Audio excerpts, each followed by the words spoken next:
Desde os primórdios aí da humanidade, né, os ritos de passagem, eles marcam a transição entre as fases da nossa vida. Só que qual que é o verdadeiro significado dessas cerimônias? Por que que essas cerimônias elas sobreviveram até hoje, né? A gente tem aí, por exemplo, até coloquei na imagem, temos a cerimônia do batismo, cerimônia de casamento, cerimônias tribais, e vem lá desde do tempo dos homens das cavernas. Não podemos esquecer daí das aulas de história, né? Acho que todo mundo já viu essa foto dessa parede com as mãos ali coladas. É óbvio que isso está envolvido em algum tipo de celebração, digamos assim, né? Será que esses ritos de passagem, eles têm o mesmo significado hoje que eles tinham naquela época? Né? Será que a gente perdeu alguma coisa nesse meio tempo? Ou, enfim, qual que é essa verdadeira essência, digamos assim, né? Para que eles servem? Todos nós já passamos por algum rito importante na nossa vida. Né? Como eu falei, formatura de faculdade é um rito importante, um rito de passagem. Casamento é um importante rito de passagem. Por que não? Para quem passou pelo alistamento militar, para homens um baita de um rito de passagem. Né? Inclusive agora tem a possibilidade até de mulheres se alistarem. Será que esses ritos, eles realmente mudam alguma coisa dentro de nós?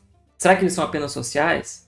Se a gente observar na história, a gente vê que esses ritos de passagem, eles sempre desempenharam um papel fundamental na estruturação de toda a sociedade. Né? Todas as sociedades são meio que criadas em volta de ritos de passagem. Né? E por que isso é tão necessário para nós enquanto raça? Nós, enquanto raça, precisamos de uma certa ordem, né, de alguns papéis sociais. E esse tipo de rito de passagem ajuda nessa construção. Isso a gente pode ver, isso é construção histórica, a gente pode ver isso em vários tipos de culturas diferentes. Né? Por exemplo, na pré-história a gente tinha registro, né, como eu mostrei na imagem passada, os registros de cerimônias rituais em cavernas, né, aquela imposição de mãos ali, certamente aquilo a gente pode, hoje em dia, somente imaginar, mas, de repente, quando um homem atinge certa idade e consegue fazer uma caça sozinho, ele tem o direito de colocar a mão em peça lá na caverna. E aí, para aquele grupo, colocar a mão na caverna se torna algo muito importante, algo de sagrado, tem algo de sagrado nisso. Então, no Egito Antigo, a gente tinha o próprio processo de mumificação, não deixava de ser um rito de passagem, né? Ainda que um rito de passagem da vida para a morte, para uma nova vida após a morte. Bom, todos aqui também lembram do filme 300, eu acredito, e a gente viu naquele filme as provas, né, meio brutais que os meninos passavam para se provar como guerreiros. Então, tudo isso cria uma espécie de senso para uma sociedade, uma espécie de caminho para aquela sociedade, né? Algo que vai manter ali aquela ideia coesa, né? Inclusive tem um autor muito importante sobre esse tema, que é o Mircea Eliade. Se eu pronunciei errado, peço perdão, mas tem um livro dele que é excepcional, que chama O Sagrado e o Profano. E nesse livro ele explica que os ritos de passagem eles não são meros eventos sociais. Né? Eles são formas de conectar o indivíduo com aquilo que é mais divino, que é mais sagrado para aquela cultura. Né? Uma forma de conectar ao transcendente. Né? Então, se nós pararmos para pensar na nossa própria vida, hoje em dia a gente não precisa se provar como caçador, não precisa se provar como guerreiro, mas eu tenho certeza que se você parar e pensar um pouquinho, você vai lembrar de algum momento da sua vida que você precisou demonstrar a sua força, precisou demonstrar a sua maturidade e aquilo mudou uma chavinha na sua cabeça. Eu tenho certeza aqui que todo mundo já passou por esse tipo de situação. Se você quiser contar qual foi esse tipo de situação, por favor, deixa aqui no chat ou nos comentários se você está vendo esse vídeo na gravação. Vai ser bem interessante a gente ter essa troca aí. Então, mesmo na nossa sociedade moderna, a gente ainda mantém alguns ritos de passagem. Isso no contexto social, né? Mas é inegável dizer que eles estão um pouco esvaziados no seu conteúdo simbólico.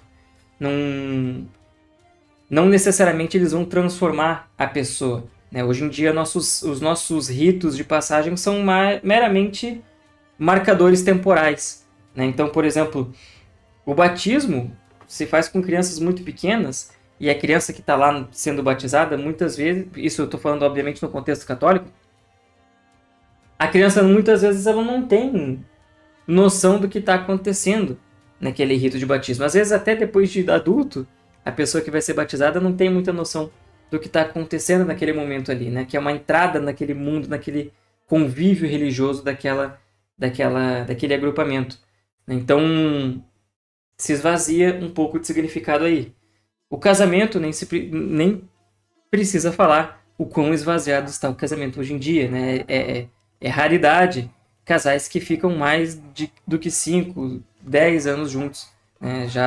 Eu já me considero quase um ancião, digamos assim, porque graças a Deus o meu casamento já dura 14 anos e não tenho nenhum motivo, nem quero que ele dure menos do que isso, né? Quero muito pelo contrário, quero que ele dure mais ainda. O rito da formação da faculdade, né, que a gente poderia comparar como se fosse a entrada do caçador na tribo, também ele é muito bonito, a formatura, tudo muito legal, mas também ele está um pouco esvaziado, né? Ele se tornou também um pouco esvaziado, porque, ok, a pessoa está lá, ela lembra de tudo que aconteceu, mas não é algo que carrega assim, um grande simbolismo, né? Então, hoje em dia o que nós temos são uma enormidade de ritos de passagem, mas que muitas vezes eles se tornam cerimônias vazias, né? São cerimônias meramente sociais. Elas não têm um impacto real na consciência daquela pessoa. É óbvio que podem existir várias aí, exceções a essa regra, né? Mas antigamente, como a gente estava falando agora há pouco, um guerreiro ele tinha que se provar, né? Não era algo fácil. Ele tinha provações físicas, ele tinha provações mentais para provar que ele estava pronto, né? E hoje um diploma, será que ele demonstra que a pessoa está pronta, né? Ou será que é somente o diploma que vai demonstrar que a pessoa está pronta para aquilo? Realmente fica um pouco esvaziado, né? Mas eu gostaria de saber de vocês, que rito que você acha de passagem da nossa sociedade moderna que ele ainda tem um significado profundo, ou que deveria ter um significado maior, né? Qual rito que se tornou só um protocolo social? Como eu falei para vocês, eu gostaria muito que vocês interagissem bastante com a gente aqui no chat no dia de hoje. Então coloca aí no chat o que vocês acham sobre isso. Qual rito que a gente esvaziou de significado e qual rito que vocês acham que ainda mantém ali uma certa carga, digamos assim, de significado, né?